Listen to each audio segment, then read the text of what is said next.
Hello అందరికి నమస్కారం. ఇవాళ నేను మంచి క్రిస్పీగా అండ్ స్వీట్గా ఉండే రెసిపీని తయారు చేయబోతున్నాను. కాబట్టి అందరు చూసేయండి, అలాగే ట్రై చేయండి. ప్లీజ్ ట్రై చేసి కామెంట్ చేయండి ఎలా ఉందో. అలాగే ప్రతి ఒక్కరు ప్రతి ఒక్కరు ప్లీజ్ అండి లైక్ చేసి సబ్స్క్రైబ్ చేసుకోండి. నేను ఎంతో కొంత కష్టపడుతున్నాను కాబట్టి ఖచ్చితంగా లైక్ చేసి సబ్స్క్రైబ్ చేసుకోండి.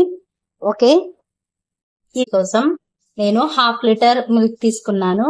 దీనితో కోవా రెడీ చేసుకోవాలి. చూసేయండి కోవా ఎలా రెడీ చేసుకుంటానో.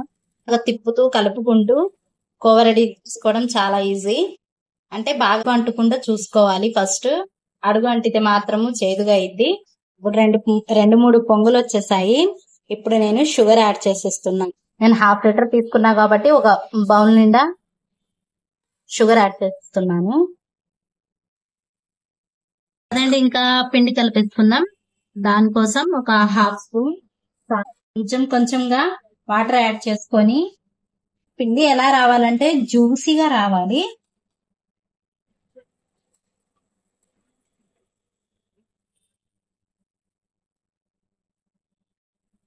ఇలాగా పిండి తయారు చేసుకోవాలి. చూడండి ఎంత జ్యూసీగా ఉందో.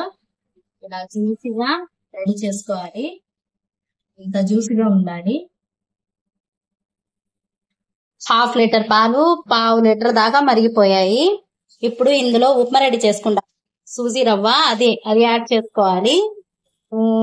షుగర్ ఒక బౌల్ తీసుకున్నాం కాబట్టి ఈ రవ్వని కూడా ఒక బౌల్ తీసుకోవాలి.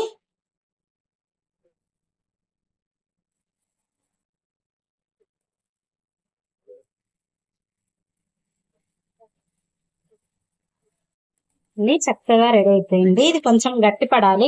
గట్టి పడేదాకా అడుగు అంటకుండా బాగా కలుపుకోవాలి. కంటెంట్ థిక్గా అయిపోయింది.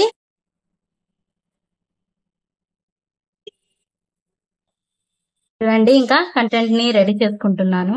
మేము దీంట్లో రెడీ చేసుకున్న కోవా,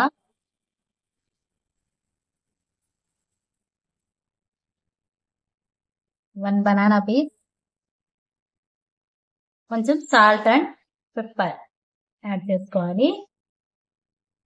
అంతా క్లోజ్ చేసుకోవాలి.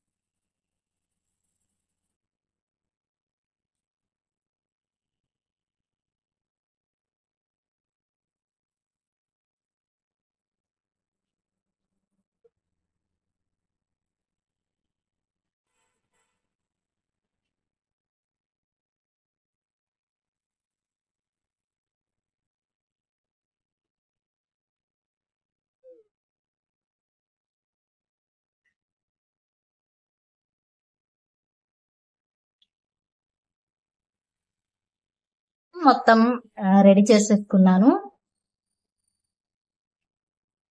తర్వాత డీప్ ఫ్రై కోసం ఆయిల్ యాడ్ చేసేసుకుంటున్నాను.